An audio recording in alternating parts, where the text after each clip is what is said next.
دادگاه کا ترکیه لباجار عفرینه کو درجر کنترل کمال چکدار سر به ترکیه و نه جزای 3 سال زندان دانه اثر ولاتی کی خلق عفرینه قالوا جروی قانونی و چاوا کار بدستین ترکیه دکارن یا ساین ولاتی خال سر باجار ولاتی کی دی دانن ابراهیم شیخ و پیدار رخصیا مافی المروان لعفرینه جکم به شه بای پنابران لسوریه نهاب مرایا دم باش که ابراهیم یعنی بسیار اشکره چاوا ترکیه ولاته که قانون الخواهنه و لسر خلقی دی ولاته کی دی فرض بکنو و خلقی جزا بکن بچه قانونی بچه شیوی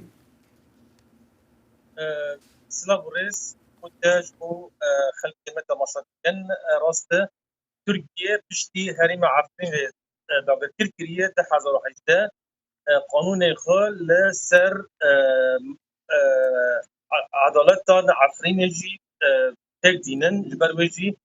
قانون جزايا تركيا لهندري عفرين وهندري دبرن سوري اقدبن كنترول تركيا بشتي تك دينن هفجي جالين ما في المروفة دا جالين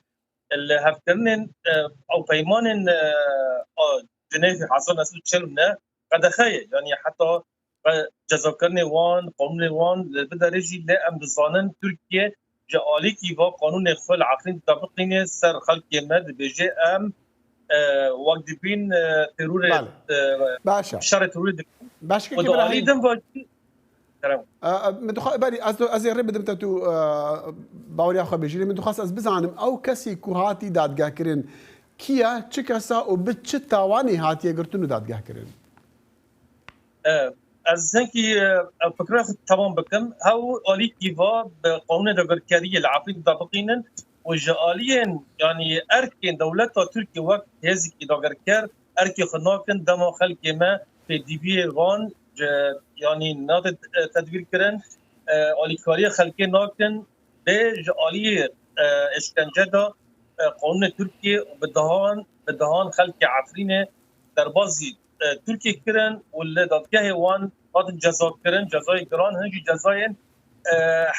حتی حیاتی معبد بله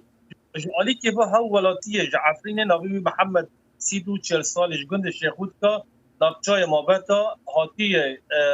يعني بري في حفتاكي دادگاهکرین محکم و عفرین دستین دادگاهکاری ترکیه 3 سال جزا دانش برگود به تهمه تقیین دندری عفرین دا گریدای و کسی برای ببری خسر ام جزانن هم تهمت جدایی یعنی به همو خلکین کرد دندری عفرین دامانه و تهمه وان دستنج برگو و پوچبر بکن كاكي ابراهيم الزخاص از بزعم استي بقهم يعني دادگاه لعفريني هاتيا دانان يعني كومالين تشكدار او دادگاه دانيا يعني دادوركي تركي هاتيا او جزاء لسروي خلق كوريا خلق عفريني دانيا ما مستهوك آلیک خوباندنیه محکمه عفرینه او دادگاه عفرینه برجه بینا رجوع مسئولی داجی و دالی ریبری خسر و نفس او دادگاه انها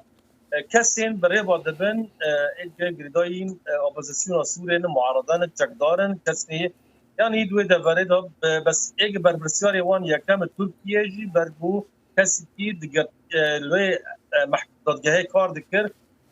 بری به سال که مدید مرد بودن همو بریار ترکیه استخبارات وان سر امضا دکرن و کسین گریدای تهمه ترور او ریبری خسر دهنتر محکمه در بازی كي ابراهيم قال كي سباس ابراهيم شيخو بردف كي ريخستيا مافين مروفان لا عفريني بمرابو قال كي سباس